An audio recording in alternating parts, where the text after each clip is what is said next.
ce que nous avons prévu en tant qu'avocat, c'est d'engager des procédures judiciaires. Bon, il se trouve que pour l'instant, le plus urgent, c'est d'engager des procédures au niveau national parce que nous en disposons. Mais il n'est pas exclu que d'autres actions soient menées au cas où il y aurait un forcing pour l'élimination en fait arbitraire des candidats par le Conseil constitutionnel, que nous puissions saisir d'autres instances habilitées qui ne soient pas des instances internationales. Bon, vous savez, le parrainage a posé beaucoup de problèmes. Et tout le monde savait que nous allions tout droit vers effectivement une cacophonie. Et cette cacophonie vient de s'installer. Des candidats sont illégalement éjectés avant même que la liste provisoire des candidats retenus par le Conseil constitutionnel ne soit publiée.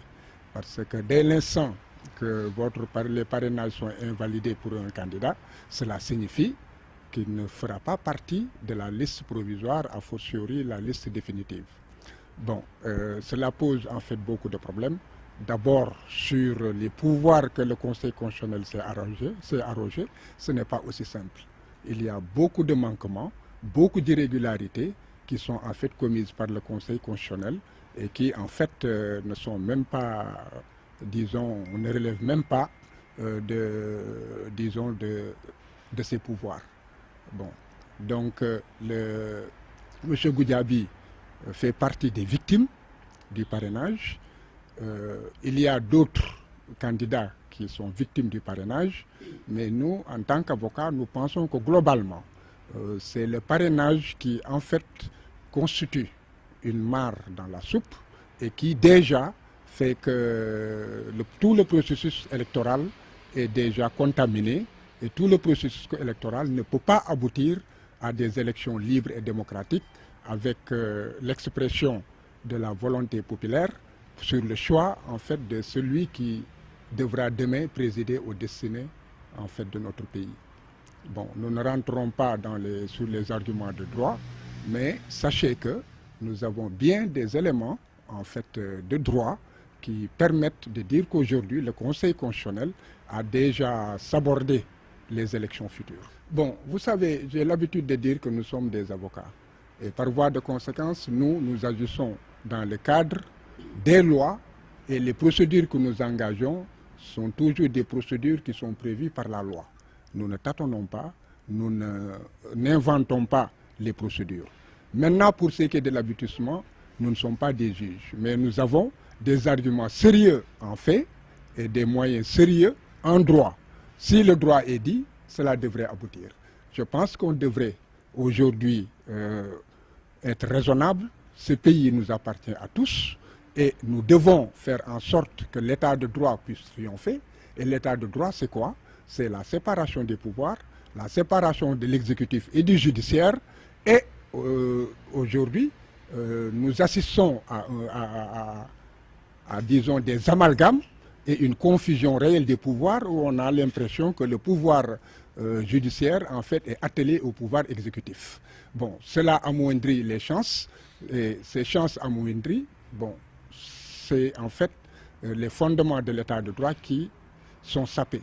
Si maintenant, ce que nous espérons, c'est que l'état de droit soit établi et que les juges aient la mesure de la dimension de leur indépendance et prennent leur courage, qu'ils sachent que c'est le destin de tout un peuple qui se joue, parce qu'un président de la République, il préside en réalité au destin d'une nation. Bon, il trace les grandes politiques, il fait les grands choix et ainsi que les orientations. Bon, à partir de ce moment déterminé, les juges qui sont saisis en fait de manquements graves qui faussent le jeu démocratique doivent avoir le courage et le patriotisme effectivement de faire rétablir la règle de droit. Si la règle de droit est établie, c'est sûr que tout le processus devra être en fait repris. Vous savez, dans tous les pays du monde, dans toutes les législations, il y a toujours ce qu'on appelle des procédures urgentes. Et les procédures urgentes, lorsqu'elles sont mises effectivement en œuvre, il appartient au juge d'être loyal et de savoir que nous sommes dans le cadre d'une procédure urgente et de trancher. Il est même prévu que lorsqu'un juge prend un avion, de faire arrêter l'avion pour qu'il tranche un litige. Donc cela veut dire que nous pouvons toujours, même en 2 heures de temps, être dans un timing. Tout dépend en fait de la loyauté des juges que nous avons en face. Ce n'est pas un problème d'urgence. L'élection présidentielle est l'une des élections les plus importantes que nous avons. Et elle met en œuvre un processus démocratique qui prévoit la participation large pour permettre un libre choix par les citoyens de leurs dirigeants. Nous nous sommes rendus compte, en auditant le processus en cours, qu'il y avait beaucoup de manquements et beaucoup d'illégalités, et que ces illégalités faussaient le jeu démocratique. Nous allons en saisir qui de droit dans les délais qu'il faut, mais également nous allons en informer l'opinion pour que nul ne puisse en ignorer. Aujourd'hui, ce qu'il faut savoir, c'est que le processus de contrôle du parrainage tel que enclenché par le Conseil constitutionnel, de notre point de vue, n'est pas conforme à la loi et ne garantit pas un processus démocratique et transparent. Nous ne nous contenterons pas de le dire, nous allons déposer les recours qu'il faut devant les instances judiciaires qu'il faut, avec les arguments de droit qu'il faut. Et nous mettons au défi quiconque de nous donner des arguments contraires qui pourraient remettre en cause ce que nous disons. C'est cela qui est en cours. Maintenant, ce processus, il est dans une partie nationale, parce que ce sont les juridictions nationales qui, en premier lieu, sont garants des droits et libertés garantis dans notre Constitution. Il peut être également international, comme vous l'avez vu dans un certain nombre d'affaires. Nous avons signé un certain nombre de conventions et d'accords internationaux qu'il faut que nous partageons des standards que nous nous sommes engagés à respecter. Maintenant, si le droit est dit, nous sommes confortés et nous sommes confiants dans les arguments de droit que nous présentons. Et nous espérons que si le droit est dit, il n'y a pas de raison qu'on ne donne pas raison à notre requête. Maintenant, la question que je vous pose, c'est est-ce qu'il faut escamoter l'élection présidentielle ou est-ce qu'il faut respecter une élection qui est conforme à un processus transparent, libre et démocratique? C'est une question à la fois politique et juridique.